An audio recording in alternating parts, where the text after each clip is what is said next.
ബസ്സിൽ പോകുന്നവര് ശ്രദ്ധിക്കട്ടാ, ലിപ്സ്റ്റിക്കും ലിപ് ബാമൊക്കെ ഇട്ടിട്ട് ചെസ്റ്റിന് കപ്പും വെച്ചിട്ടൊരു താത്ത ഇറങ്ങിയിട്ടുണ്ട്. താത്ത ഇഞ്ചിമിഠായി കടലമിഠായി എന്നൊക്കെ പറഞ്ഞ് കടലമിഠായി കച്ചവടക്കാരും ഇഞ്ചിമിഠായി കച്ചവടക്കാരും ബസ്സിന്റെ ഇടയിലൂടെ നടന്നു പോകുമ്പോൾ നമ്മൾ അറിയാതെ ടച്ച് ചെയ്യുമല്ലോ. അവരെ പോലും വീഡിയോ എടുത്തിട്ട് താത്ത പോസ്റ്റ് ചെയ്യും. കാരണം താത്ത സംസാരിക്കുന്നത് സ്ത്രീകൾക്ക് വേണ്ടിയിട്ടാണ്. സ്ത്രീകൾക്ക് വേണ്ടി സംസാരിക്കുന്ന താത്തയായിരുന്നു എന്നുണ്ടെങ്കിൽ ഈ താത്ത ചെയ്യേണ്ട പണി എന്തായിരുന്നു എന്നറിയോ? നിയമപരമായിട്ട് ലീഗലി മൂവ് ചെയ്യായിരുന്നു.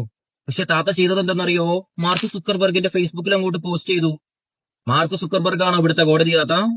മാർക്ക് സുക്കർബർഗ് ആണോ നിങ്ങൾക്ക് നീതി വാങ്ങി തരുന്നത്? അപ്പൊ നിങ്ങൾക്ക് തെറ്റ് ചെയ്തതിനല്ല, തെറ്റ് ചെയ്തിട്ടില്ല എന്നും നിങ്ങൾക്കറിയാം.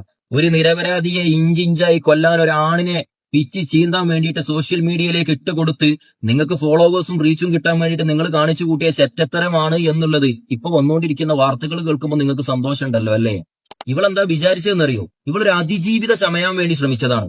സത്യത്തിൽ നീ ഒരു രതിജീവിതയാണെന്നുള്ളതാണ് ഞാൻ മനസ്സിലാക്കുന്നത്. നിനക്ക് പറ്റിയ സ്ഥലം കേരളത്തിലെ ബസ്സുകളല്ല മോളെ. നീ പോകേണ്ടത് ബാങ്കോക്കോ പട്ടായയിലേക്കോ, അതല്ലാന്നുണ്ടെങ്കിൽ ബോംബെയിലെ കാമാത്തി തെരുവിലൂടെ ഏതെങ്കിലും ട്രെയിനോ ബസ്സോ ഉണ്ടെന്നുണ്ടെങ്കിൽ അതിലേക്ക് കപ്പും വെച്ച് ചെസ്റ്റും തള്ളി പിടിച്ചുകൊണ്ട് നീ ചെന്നു കൊടുക്ക്. നിനക്ക് അവിടെ ഗേയോ ലെസ്ബിയനോ ഏത് ടൈപ്പാ വേണ്ടേച്ചാ അവരൊക്കെ നിന്നെ കൊണ്ടുപോകും. നീ അത് റീച്ചാക്ക്. നീ രതിജീവിത ചമയി. അതിജീവിതം എന്തായാലും നിന്നെ കേരളം വിളിക്കൂല. ഇവളെ പോലുള്ള വള്ളന്മാര് വാലാട്ടിക്കൊണ്ട് കേരളത്തിലെ ബസ്സുകളിൽ കാണിച്ചു കൂട്ടുന്ന കോപ്രായത്തരങ്ങൾക്ക് വളം വെച്ചു കൊടുക്കുന്നത് ആരാന്നറിയോ? കേരളത്തിലെ മാധ്യമങ്ങൾ തന്നെയാണ്. കാരണം ഇവിടെ ഒരു പെണ്ണിനെ MDMA-ലോ അല്ലെങ്കിൽ സെക്സ് റാക്കറ്റിലോ പിടിച്ചു കഴിഞ്ഞാൽ അവളെ വിളിക്കുന്ന പേര് അതിജീവിത. അയ്യോ, ഇര, ക്രിമി, വിര. ഇവൾക്ക് ഒറിജിനൽ പേരും ആധാർ കാർഡിൽ ഒരു ഓഞ്ഞ ഫോട്ടോയും ഉണ്ടാവും. അത് കാണിക്കൂല. ഫേസ് അടക്കം ബ്ലർ ചെയ്തു പോവും. എന്നാൽ ഒരു ആണിനെ പിടിച്ചു കഴിഞ്ഞാലോ അവൻ ഇട്ട ചെട്ടി മുതൽ എല്ലാം ഇവിടുത്തെ മീഡിയാസ് കാണിക്കും. അവന്റെ അഡ്രസ്സ്, അവന്റെ ഉപ്പാന്റെ പേര്, ഉമ്മാന്റെ പേര്, അച്ഛന്റെ പേര്, അമ്മയുടെ പേര് എല്ലാം വെളിപ്പെടുത്തി കൊടുക്കും.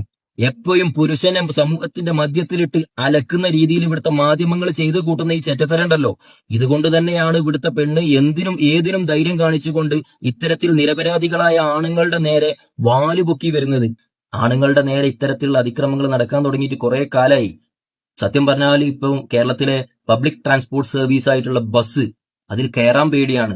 സ്ത്രീകൾക്ക് വേറെ ടോയ്ലറ്റ്, ജെന്റ്സിന് വേറെ ടോയ്ലറ്റ് എന്നുള്ള രീതിയിലുള്ളതുപോലെ ആണുങ്ങൾക്ക് വേറെ ബസ്സും പെണ്ണുങ്ങൾക്ക് വേറെ ബസ്സും വരേണ്ട കാലം അതിക്രമിച്ചിരിക്കുന്നു എന്നാണ് എനിക്ക് തോന്നുന്നത്. ഇവളൊരു നല്ല പിള്ള ചമയല്. എന്റെ പൊന്നു മോളെ, ഈ ഒന്ന് തായ്ലൻഡിക്ക് കയറ്, അല്ലാതെ ബാങ്കോക്ക് പോ, അല്ലെങ്കിൽ പട്ടായ പോ. നീ എവിടെന്ന് വെച്ചാ ഒന്ന് പോ. എന്നിട്ട് ആ കപ്പും വെച്ചിട്ട് നീ ഒന്ന് ഇറങ്ങ്. നിനക്ക് ആരെ ടച്ച് ചെയ്യേണ്ടത്, ആരാ അവിടെ പിടിക്കേണ്ടത് വെച്ചാൽ അവരെ കൊണ്ടൊക്കെ ഒന്ന് പിടിപ്പിക്ക്. എന്നിട്ട് നീ അത് പോസ്റ്റ് ചെയ്യ്. ഞങ്ങൾ ഇതിനൊക്കെ പറയല് എന്താന്നറിയും? പടക്കക്കട. ഈ അതി പടക്കക്കടകളും ഗുദാകാവുകളും വന്നിട്ട് ബസ് മൊത്തം മലിനമാക്കി പോയിക്കൊണ്ടിരിക്കുകയാണ്. അതുകൊണ്ട് ബസ്സിൽ യാത്ര ചെയ്യുന്ന ആണുങ്ങൾ സൂക്ഷിക്കട്ടോ. കാരണം ഒരു രതിജീവിത. ഇവള് മേക്കപ്പ് ഇട്ട് കപ്പും വെച്ച് ഇറങ്ങിയിട്ടുണ്ട്. ആ കപ്പിലെങ്ങാനും അറിയാതെ ഒന്ന് ടച്ച് ചെയ്ത എന്റെ പൊന്നാര